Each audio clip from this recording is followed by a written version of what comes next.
Are the performance experts out here? Okay. How's everyone else doing though? Everyone else going through well. How's that? Staying motivated. Is there anything that we can do for you guys right now? Especially y'all two chalk NCOs herding these crews together. You need a coffee pot? How about I just get you guys a coffee pot and put it in there? There you go. Is it still warm in there? Is it still? Roger. Okay. Sure they know. Yeah. One of them, crew. Okay. There's a lot of skills. So just keep talking. So we're gonna put them back out. So yeah. They didn't get disqualified. Like. I respect your authority as commander because I've been a lieutenant commander. You just want black coffee, straight, make and sugar. When you have the support, it makes everything much less painful to go through. Especially like an HHC where you deal.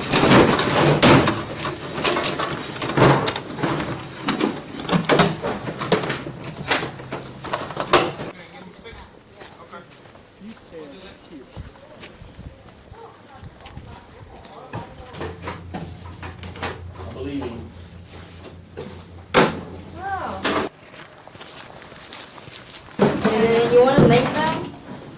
Lay them like that? Yeah. You want to length? Oh, BJ's coming up. Sit up. Okay, but I can use these things, right?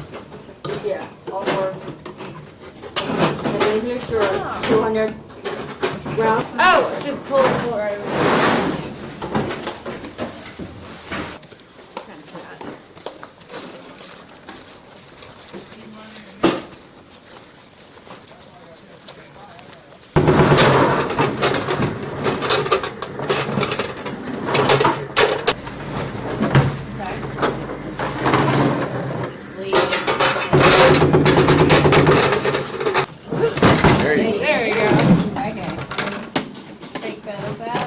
Down to 54, so I got on this mission last minute. I hear about it. I was on Cold Seal. I heard about it all over in Fort. Actually, yeah, I'm meeting a lot of people that are doing that. I didn't realize how like vehicle accidents.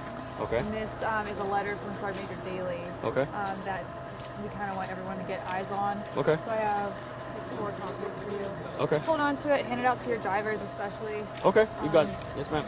It talks a lot about the number of vehicle accidents with soldiers. Roger.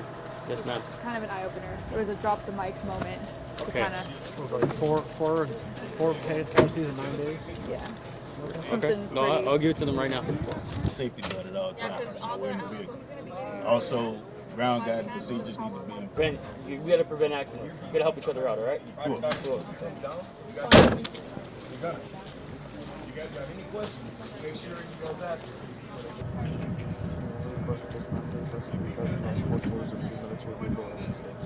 Trying to make it happen for us, but we'll see. Really? You try to make what happen? It's a little bit easier than say like tank gunnery, because in tank gunnery, you're trying to coordinate yourself as a TC, plus you're gunner and driver at the same time. BP2 first. Yesterday they were going to FP1, which is those guns there. So. Yeah. My face lights up. I feel like when I hear that noise. I love this stuff.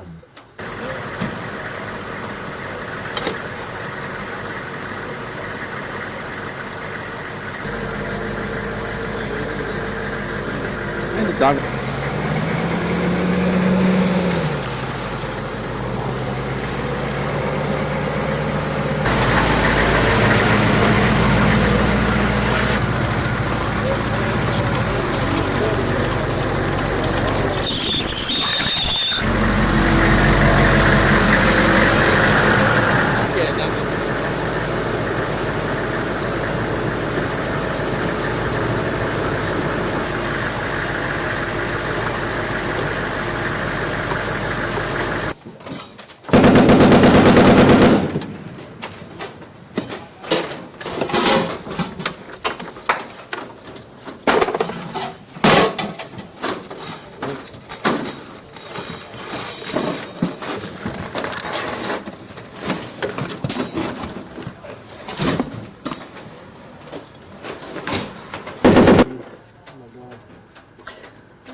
That's unprofessional.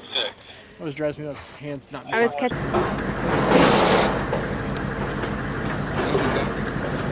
This is much.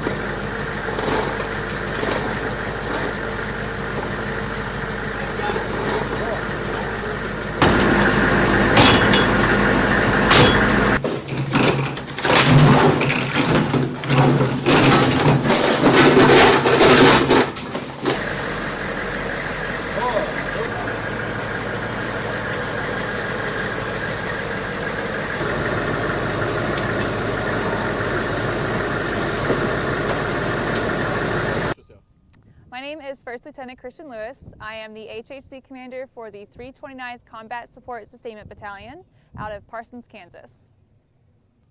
To be the commander is one of the greatest honors that I've ever had in my life, to serve as a commander for the U.S. Army Reserve. Being able to interact with soldiers at a management level is a blessing in the sense that I don't get to interact with them just on the level of a soldier and soldier readiness, but I get to interact with them as human beings as well.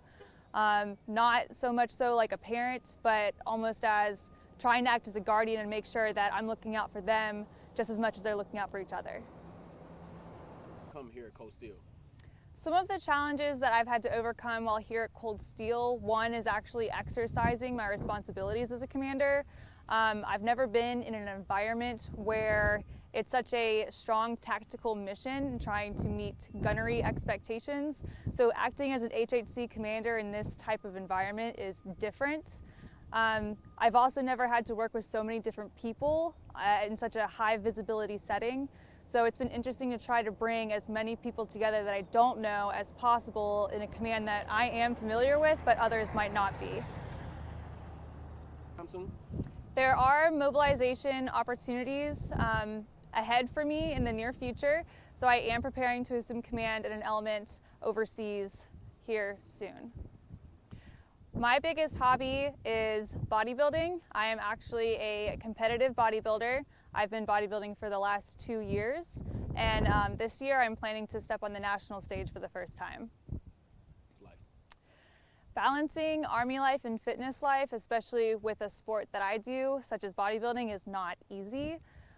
There's a lot of planning and preparation that comes in when you are trying to do something so extreme as stepping on a national level stage in the sport of bodybuilding. There's meal prep that goes into plan, there's exercises that go into plan, workouts.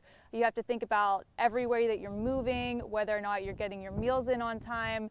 So doing that while also meeting the requirements as a lieutenant or an HHC commander in the U.S. Army Reserve, I'm having to balance both of those at the same time. So while I may have duty or obligations where I'm working on a battle assembly weekend, that's no excuse to kick to the curb my meal plans, my preps, my workouts. You have to make gym time on top of PT. You have to get your meals in between meetings. You have to make sure that when you're traveling for the Army, your meals are prepped and ready to go. You have to come up with ways to bring that food with you. And you have to get memberships to gyms all over the country in order to meet your goals. And ultimately, the goal for me is to step on a national level stage.